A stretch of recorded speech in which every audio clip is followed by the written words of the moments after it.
සදාකල් ආදරය කරන මිනිස්සු අපිට හම්බෙන්නේ අද හොඳ කියන මිනිස්සු හෙට බයිනවා පුතේ. හෙට බලන මිනිස්සු අනිද්දාට හොඳ කියනවා. ඒක තමයි ඇත්ත. රූපය නිට්ටය නෑ, සිත නිට්ටය නෑ. එහෙනම් පින්වත්නි, ඔයගොල්ලෝ හිතන්නකෝ මම මෙන්න මේ වටාත්ත කියන්නේ ගෑනු දරුවෙක් නම් මෙයාගෙන් නම් මම සැප විඳින්නේ මේ රූපයත් නිට්ටය නැත්තම්, මේ සිතත් නිට්ටය නැත්තම් මෙයාගෙන් ලැබෙන සැපය නිට්ටයයිද අනිත්‍යයිද? අනිත්‍ය දෙයකින් ලැබෙන සැපය මේ මල වගේ. මේ මලෙන් මම දැන් සතුටු වුණොත් මේ මල තව ටික වෙලාවකින් මොකද වෙන්නේ? පර වුණාම මගේ සතුටත් මේත් එක්ක පර වෙලා යනවද නැද්ද? එනිසා මේ බලාගන්න වෙනස. මම දැන් මේ මලට සතුටු වෙනවා. හැබැයි මේක පර වෙනවා කියලා දැනගෙන. එතකොට මොකද වෙන්නේ? මේක පර වෙච්ච වෙලාවටත් මට සතුටක් ඇති වෙනවා. මන් දැනන් හිටියේ ඔක පර වෙයි කියලා. අහෝ බුදුරජාණන් වහන්සේගේ ධර්මය නම් මේ මල ඒ විදිහටම පර වුණා කියලා මගේ සතුට හැමදාම ඇතිවීම ඉස්සරහත් නැතිවීම ඉස්සරහත් එකට පවතිනවා. කවදා හරි දවසක මට මේ ලෝකේ දාලා මට මැරෙන්න උනොත්, අපවත් වෙන්න උනොත් මතක තියාගන්න. ඒක අදරයද හෙට උදේද දැන්ද මේ මොහොතේද කියන එක වැඩක් නෑ පින්ගන්නේ. අපවත් වෙන්න උනොත් මට මේ తాවකාලික ලෝකයේ සදාකාලිකව පයගසා සිටීමේ උවමනාවක් නැත. මාරයා මරණය කොයි වෙලාවෙද කතා කරන්නේ?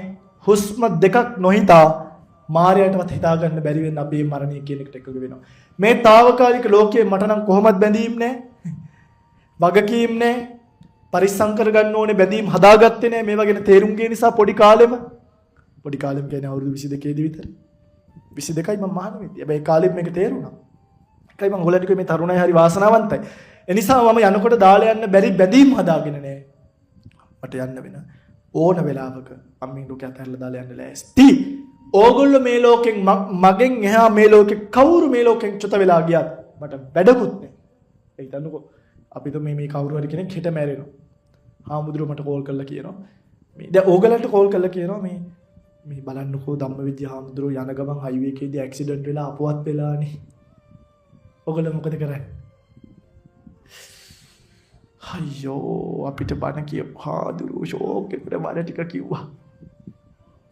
ඔයගොල්ලෝ හූල්ලනවා මේ අද දැකපු මට කියනවා ලොකු හාමුදුරුවෝ කතා කරලා බලන්නකෝ මේ බණ අහපු උපාසකාවක් මැරිලානේ. මං කියයි මොකක්ද? අයියෝ ඇත්තද? පිස්සුද? මං කියනවා මලානම් වල දාන්න හාමුදුරුවෝ මට කතා කරේ මොකටද? ඕන්නම් අටපිරිකරක් යවන්නම් පාංශ කූලෙට දෙන්න. අපි පුදුම වෙන්නේ. ඇයි?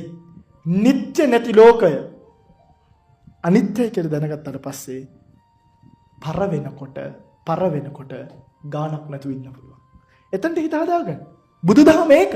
පින්වත්නි. බැරිද මේක කරන්න?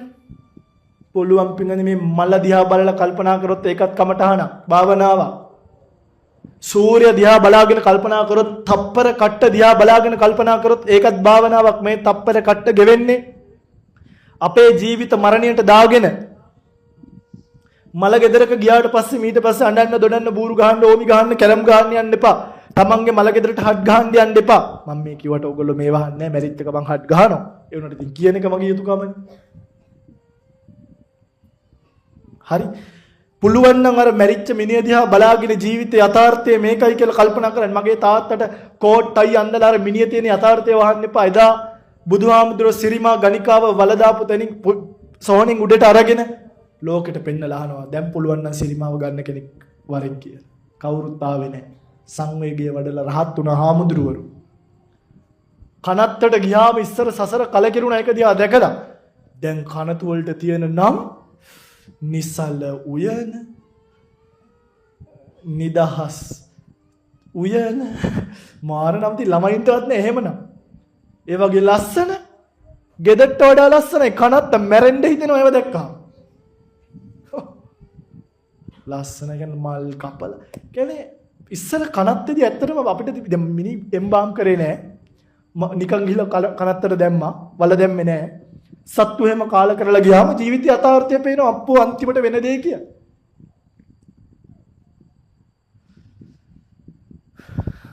දැන් ඒ වගේ හිතන්න ලෝකෙට වෙලාවක් නැති වෙලා. බලන්න ජීවිතේට ඕන තරම් කමටහන් තියෙන ඔයගොල්ලෝ දරුවෝ නෙමෙයි. අපි බණ කියලා තියෙනවා භාවනා කියලා දීලා තියෙනවා ලෝකේ ඕන තරම් භාවනා තියෙනවා. අසනීප වෙලා වයසට ගිහිල්ලා ඉන්න දේව දූතයෝ බුදුහාමුදුරු කියන්නේ දේව දූතයෝ දැකලා හිතන්න මමත් කවදා හරි වගේ වයසට යනවා. ලෙඩ වෙලා ඉන්න මිනිස්සෙක් දැක්කොත් හිතන්න මමත් මේ වගේ වයසට යනවා මේ ජීවිතේ එහෙම එකක්.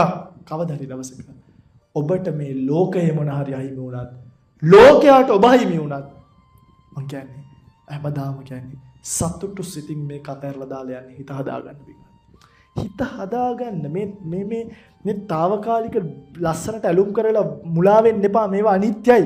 මේ ලෝකේ තියෙන මොනවද අනිත්‍ය නැත්තේ? මොනවද නිට්ටය? කිසි දෙයක් නිට්ටය නැහැ. ලෝකේ තියෙන හැමදේම අනිත්‍යයි. චූටි පුතේ දුවේ අයියා අක්කි මල්ලි නංගි අම්මේ තාත්තේ. දුවන්න නම් එපා. කනත්ත තමයි නැවතුම. දුවන්න නම් එපා. කනත්ත තමයි නැවතුම. පෞල් පිටින් රොත්ත බුරුත්ත පිටින් අම්මලා තාත්තලා පිටින් ඒ නිසා ධර්මයේ හැසිරීලා මේ යථාර්ථය තේරුම් අරගෙන මේ දේවල් මනසින් අතහැරලා දාලා ජීවිතේ තාම සරල චාම් ජීවිතයකට ගිහිල්ලා ජීවත් වෙන්න පුරුදු වුණොත් බුද්ධෝත්පාද කාලේ හරය නෙලා ගන්න ඔබට පුළුවන්කම ලැබෙයි. තේරුණාද මම මේ කියන එක?